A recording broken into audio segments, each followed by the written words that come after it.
Imagine a power so immense, so unfathomable, that it doesn't need to shatter worlds or spill blood to make you tremble. What if true dominance wasn't in the roar of a fleet or the ruin of a city, but in a whisper, a silent, invisible act that burrows into your mind and never lets go? I've seen such a power, wielded by a species that turns fear into an art form. My name is Klyvar, a chronicler of the stars, and I've witnessed something that still haunts my dreams. Let me take you to that moment, to a place where the impossible became real, and the humans showed me what true terror looks like. As a scribe for the Interstellar Concord, I've traveled across systems, documenting the ways species assert their might. Most are predictable in their boldness. The Dravik send unopposed armadas to obliterate asteroids as a warning, their ships gleaming like predators in the void. The Silthar orchestrate assassinations so precise they seem like accidents, leaving entire councils paralyzed with dread. And the Vornex manipulate markets, crashing economies overnight to remind others of their invisible grip. These are displays of raw strength, each screaming, "Look what we can do," and you're powerless to stop us. They're effective, devastating, and leave scars that last generations. But if those are a mere fraction of power, I shudder to imagine the full extent. And then, there are the humans. They don't just play the game, they rewrite the rules. I first understood their approach during a quiet moment aboard a human vessel, the Silent Crescent. I was sharing a drink of bitter Terran coffee with Commander Alira Voss, a woman whose sharp eyes seemed to see through every facade. We were discussing interstellar politics when I asked why humans rarely flex their military might like others. She leaned back, a sly grin curling her lips, and said, "Klyvar, power isn't in the explosion, it's in the shadow it casts. Think of it like the ultimate jest. You know we did it, you know why we did it. It gnaws at you day and night, but you've got no proof, no trace to point to. That's real control, showing we can strike anywhere, anytime, with restraint and precision, and leave you questioning your own sanity." Her words lingered like a chill in the air.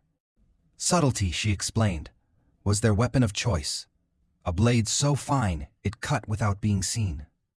I soon learned that humans had turned this philosophy into a series of chilling pranks, each a masterpiece of psychological warfare. There was the tale of a notorious Krinvian traitor, a brute named Gorvax, who opened his fortified vault one morning to find tiny green figurines, human toy soldiers arranged in a mock battle across his prom. Treasure. Every detail was perfect, down to a miniature flag bearing his insignia, planted in defeat. He knew it was the humans it had to be, as they were set to negotiate trade routes that very day. Yet, no cameras caught a thing, no locks were broken. Gorvax raged for weeks, unable to sleep, seeing those plastic eyes in every shadow. Then there were the pirates of the Zeltor Expanse, who boarded a crippled freighter expecting easy plunder, only to find it crewed by lifeless mannequins. Each dummy bore the name of a pirate on their crew, posed at their station's helmsman, gunner, captain, mirroring their own ship.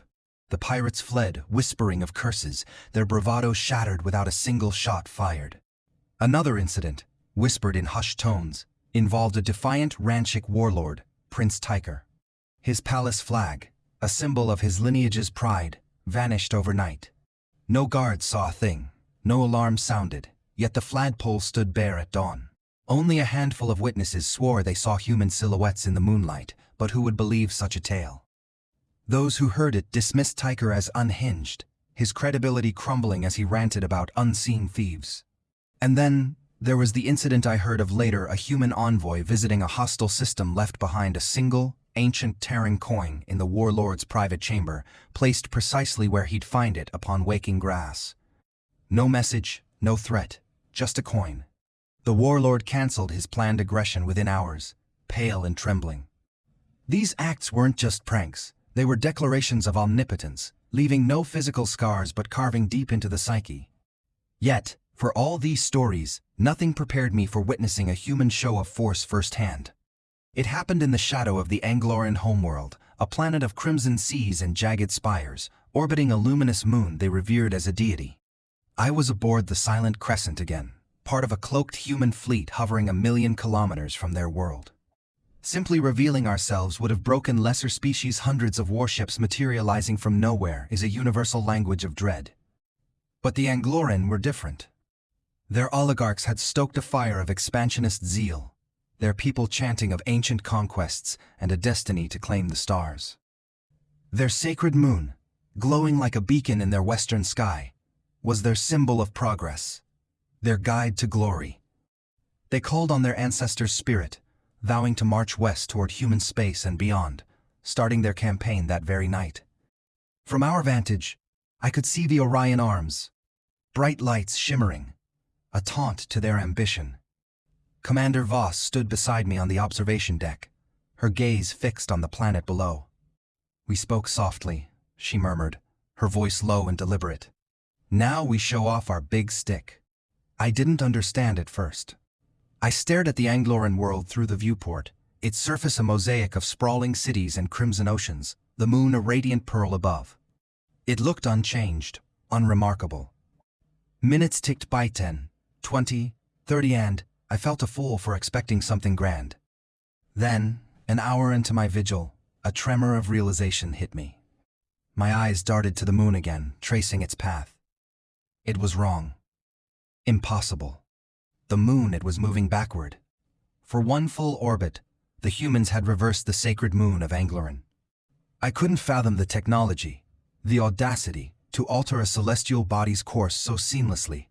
From our cloaked perch, we watched the chaos unfold below. Through intercepted transmissions, I heard the panic priests wailing in temples that the deity had forsaken them, citizens flooding the streets in hysteria, their cries a cacophony of despair. "The moon betrays us!"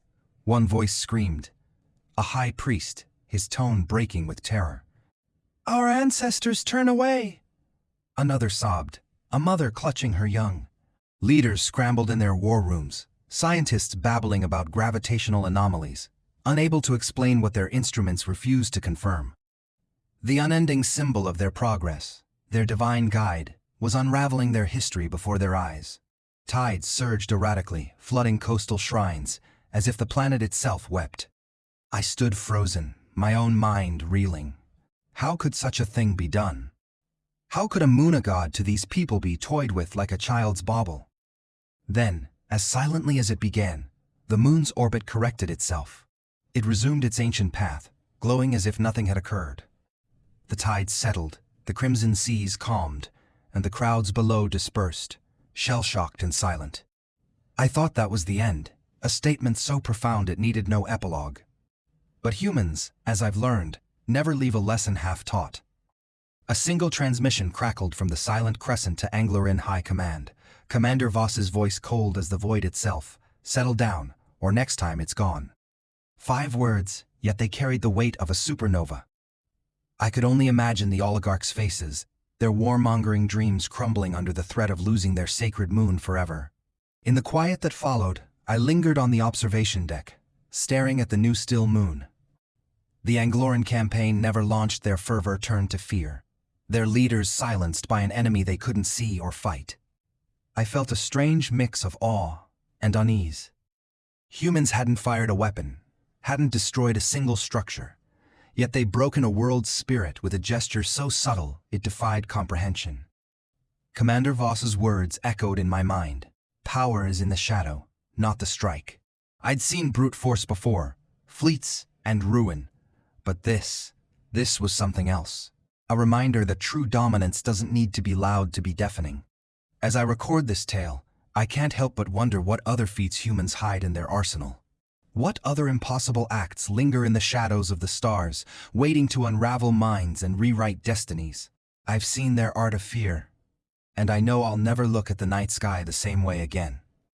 If you're listening, beware the quiet ones. For in their silence, they wield a power that can move moons and shatter souls. Stick around, for I have more stories of the void, each stranger than the last, waiting to be told. If this tale of unseen power and celestial mischief sent shivers down your spine, don't keep it to yourself. Like this story to show your appreciation.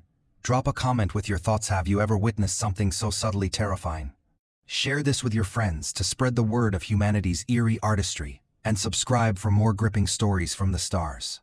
Don't forget to turn on the notification bell so you never miss a new tale from the void. Let's unravel the mysteries of the cosmos together.